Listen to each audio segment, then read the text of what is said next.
안녕하십니까. 갤라호른입니다.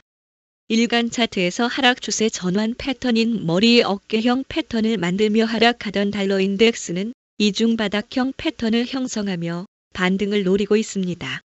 달러 인덱스 선물은 102.80대에서 지지선을 마련하고 상승했습니다. 본격적인 달러 상승은 먼저 104.63에 있는 21 이동 평균선 앞에서 어떤 모습을 보일지에 따라 결정될 것으로 보입니다. 지난주 초반 만들어진 갭을 가뿐히 메우며 반등한 달러는 상승의 긍정적인 모습을 보이고 있는데 이게 일시적일지 아니면 본격적인 상승 추세의 신호일지는 이번 주에 확인할 수 있을 것으로 보입니다. 최근 몇 년 동안 일간 차트에서 120일 지수 이동 평균선은 달러의 상승을 저지하거나 하락을 막아주는 역할보다는 달러 움직임을 조절하는 중심축 역할을 해왔습니다.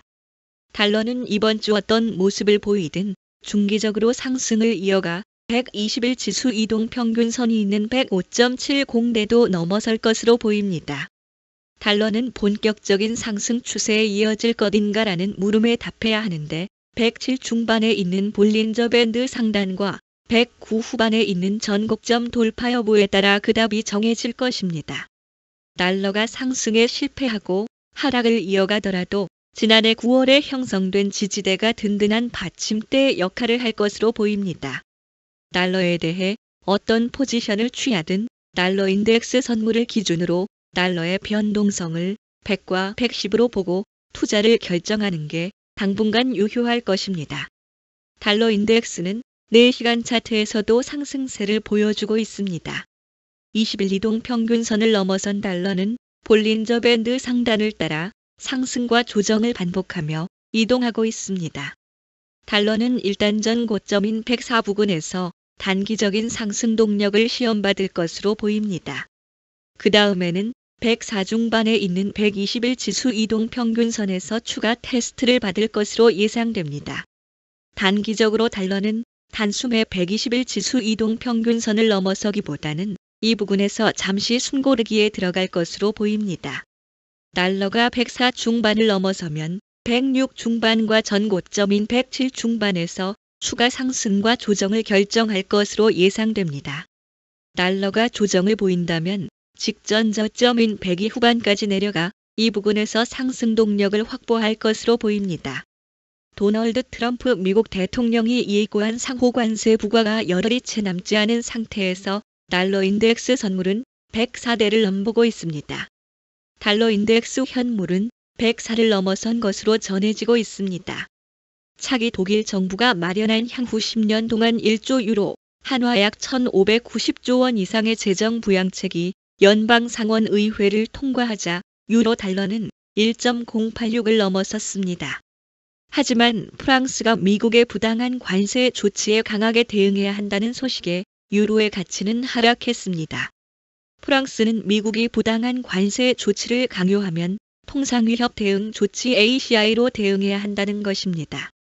ACI는 제3국이 통상위협을 가한다고 판단되면 서비스, 외국인 직접 투자, 금융시장, 공공조달, 지식재산권의 무역 관련 측면 등의 제한을 부과할 수 있는 조치로 지난 2023년 12월 발효됐습니다. 달러는 여전히 트럼프 대통령의 관세 관련 발언에 영향을 받는 모습입니다. 트럼프 대통령은 소셜미디어에 4월 2일은 미국 해방의 날이라며 마침내 미국이 돈과 존경을 되찾을 때가 됐다고 올리자 달러 인덱스는 104선을 돌파했습니다. 이후 트럼프 대통령은 기자들에게 관세에 대해 유연성이 있을 것이라면서도 기본적으로 상호적이어야 한다고 말했습니다. 콘베라의 수석 외환 및 거시 전략가인 조지 베세이는 올 1분기에 유로 달러는 크게 상승했다고 평가하며 자연스레 트럼프가 예고한 관세 부과일인 4월 2일을 앞두고 차익 실현이 이루어지고 있다고 분석했습니다. 또 안전자산 선호 심리로 달러는 반등에 어느 정도 힘을 얻을 것으로 내다봤습니다. 캐피털 이코노믹스의 부수석 이코노미스트인 조나스 골터만은 관세율이 꽤 높을 것으로 예상하며 이에 달러도 반등할 것으로 전망했습니다.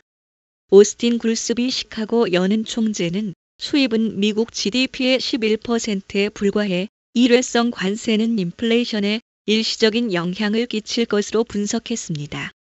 존 윌리엄스 뉴욕 연방준비은행 총재는 최근 단기 인플레이션 기대치가 높아졌지만 중장기 기대치는 안정적으로 유지되고 있다는 점을 강조했습니다. 윌리엄스 총재는 바하마에서 열린 경제 콘퍼런스 공개 연설에서 대부분 지표가 중장기 인플레이션 기대치는 지속해서 안정돼 있음을 시사한다고 현 경제 상황을 평가했습니다. 제롬 파월 미 연방준비제도 의장도 기준금리 동결 결정 후 가진 기자회견에서 인플레이션이 관세에 대한 영향으로 상승하기 시작했지만 이는 일시적일 것이라고 밝힌 바 있습니다. 한편 전 세계 중앙은행들이 트럼프 대통령의 관세 정책을 언급하며 관망세를 유지하는 것으로 전해지고 있습니다. 지난주 기준금리를 발표했던 미 연준과 일본은행, 영란은행은 기준금리를 동결하며 트럼프 정책의 불확실성에 따른 앞으로의 추이를 지켜보는 모습이었습니다. 영란은행 회의록에서는 불확실성이라는 단어가 6주 전 회의보다 2배 이상 많이 언급됐고 연준도 불확실성을 강조했고 일본은행도 해외 불확실성을 이유로 금리를 동결했습니다. 스웨덴 릭스방크도 금리 인하 사이클이 끝났다고 선언했습니다. 인도네시아, 대만 등 아시아 중앙은행들도 관세 부담으로 모두 금리를 동결했습니다. 크리스틴 라가르드 유럽 중앙은행 총재는 미국이 유로존 상품에 25% 관세를 부과하면 유로존 경제 성장률이 0.3%포인트, 이 유가 보복 조치를 단행하면 0.5%포인트 하락한다고 밝힌 바 있습니다. JP 모건의 마이클 페롤리 이코노미스트는 연준 전망이 스태그플레이션 방향으로 수정됐다며 성명서, 경제전망 요약, 기자회견 모두 관세의 유령에 시달렸다고 말했습니다.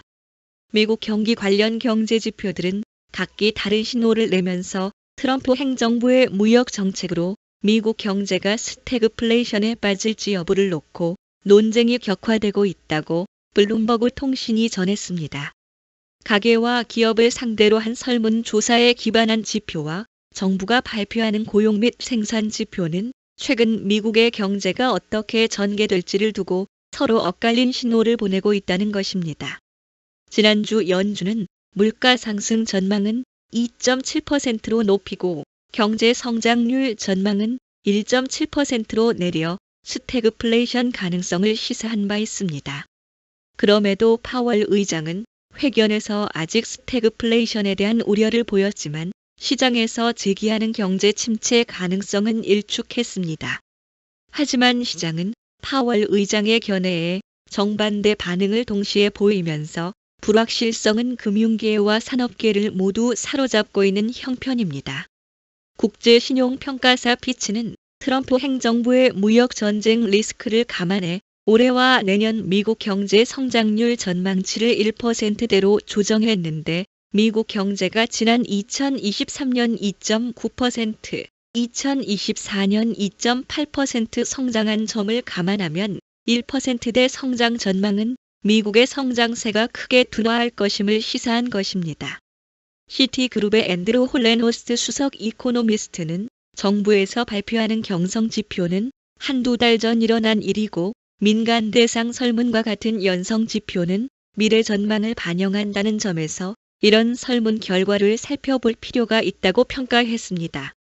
한편 시카고 상품 거래소 패드워치에 따르면 금리 선물 시장은 연준이 5월까지 금리를 동결할 가능성을 85.7%로 보고 이를 가격에 반영했는데 지난주 후반에 비해 1.1%포인트 높아졌습니다.